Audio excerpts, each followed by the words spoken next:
여호와의 말씀이 또 내게 임하여 이르시되, 인자야, 너는 얼굴을 시돈으로 향하고 그에게 예언하라.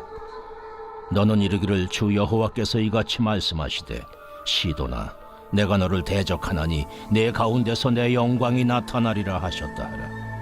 내가 그 가운데서 심판을 행하여 내 거룩함을 나타낼 때에 무리가 나를 여호와인 줄 알지라. 내가 그에게 전염병을 보내며 그의 거리에 피가 흐르게 하리니 사방에서 오는 칼에 상한 자가 그 가운데에 엎드러질 것인즉 무리가 나를 여호와인 줄을 알겠고, 이스라엘 족속에게는 그 사방에서 그들을 멸시하는 자 중에 찌르는 가시와 아프게 하는 가시가 다시는 없으리니 내가 주 여호와인 줄을 그들이 알리라. 주 여호와께서 이같이 말씀하셨느니라. 내가 여러 민족 가운데 흩어져 있는 이스라엘 족속을 모으고 그들로 말미암아 여러 나라의 눈앞에서 내 거룩함을 나타낼 때에 그들이 고국 땅 곧 내 종 야곱에게 준 땅에 거주할지라.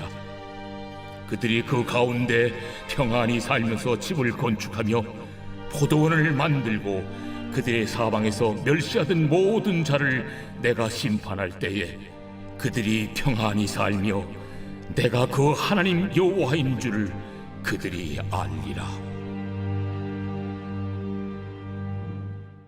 말씀을 아침을 여시는 사랑하는 천안침례교회 성도님들을 축복합니다.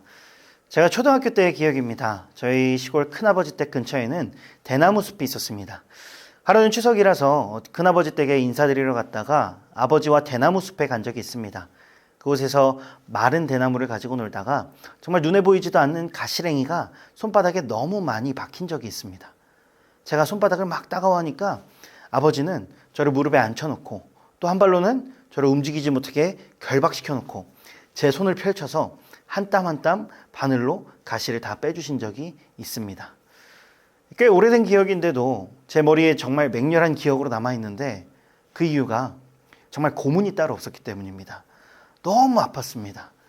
지금 생각해보니까 아버지는 미리 아셨던 것 같습니다.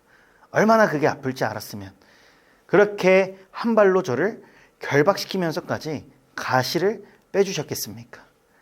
제가 아플 것을 아셨음에도 이 가스랭이를 빼주신 이유는 그냥 두면 덧날 것을 아셨기 때문에 내 아이가 아플 것을 알면서도 눈에 보이지도 않는 그 가시랭이를 빼주신 것입니다.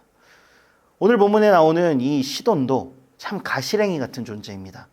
여러분, 시돈이 어떤 도시냐면요, 이전에 미라클 RT를 통해서 이미 아시는 것과 같이 활발한 무역 도시이기도 했지만 동시에 이세벨의 고향이자 정말 집단적이고 광적인 바알과 아세라 숭배 사상이 있었던 도시였습니다.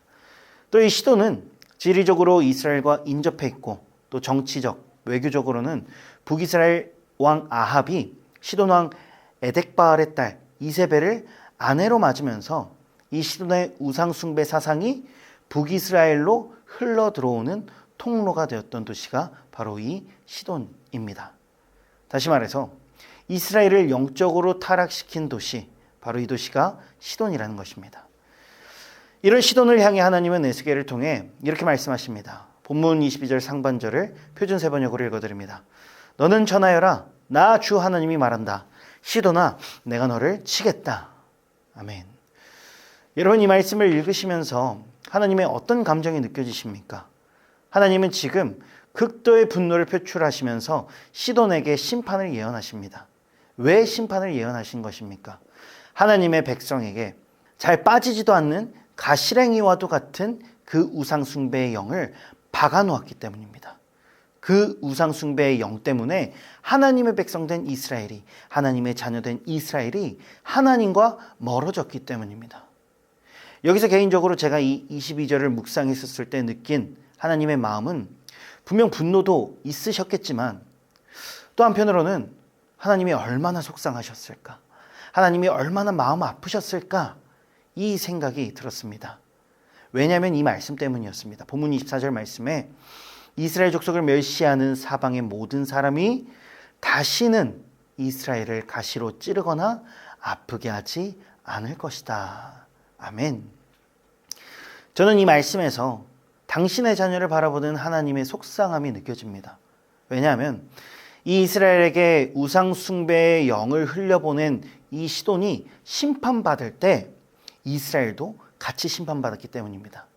그런데 이 시돈과 이스라엘이 받은 심판의 성질이 다릅니다.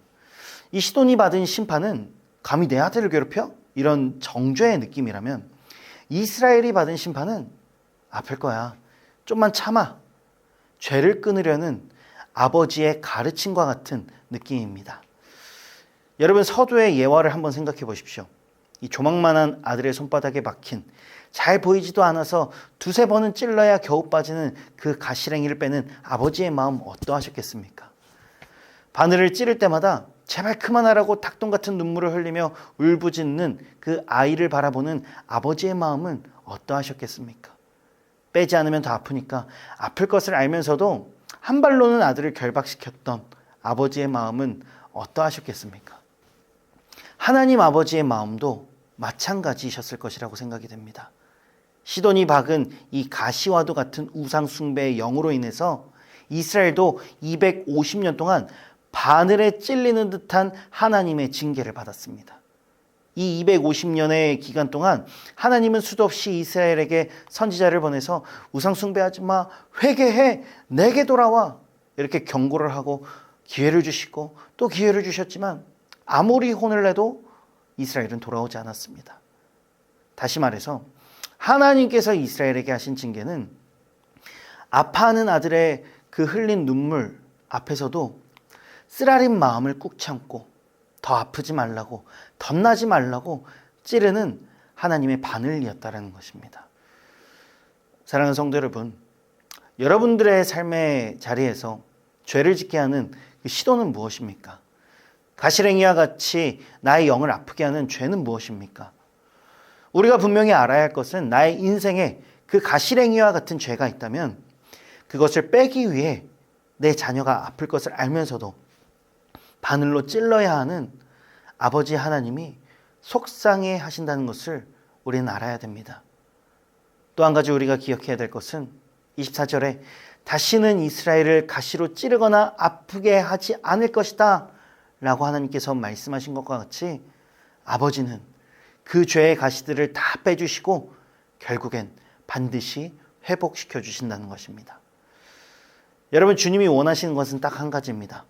내 죄, 내가 우상 삼는 것으로 인해서 내가 아프지 않기를 하나님은 원하십니다. 그리고 그 죄로 인해서 나와 멀어지지 않기를 아버지 하나님은 원하십니다. 내 삶 속에 있는 그 가시랭이를 주님께 내어드립시다. 그리고 아버지, 이 가시 좀 빼주세요. 아버지, 저 이제 아버지가 가시 빼주셔서 안 아파요. 이 고백을 주님께 드릴 수 있는 저와 여러분들이 되기를 예수님의 이름으로 축복합니다. 기도하겠습니다.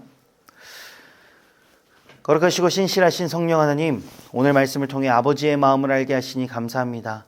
죄를 짓는 나를 미워하시는 것이 아니라 주님과 멀어지게 하는 죄를 미워하시는 아버지 하나님의 마음을 알게 하시니 감사합니다. 나의 삶의 가시를 주님께 내어드립니다. 주님만 그 가시를 빼주시고 회복시켜 주실 줄 믿습니다.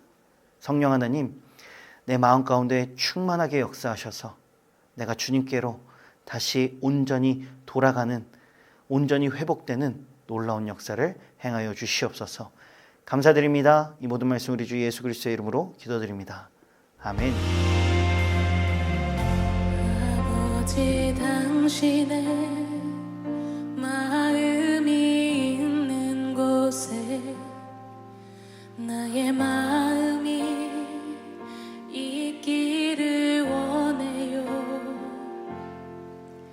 아버지, 당신의 눈물이 고인 곳에 나의 눈물이 고이길 원해요. 아버지, 당신이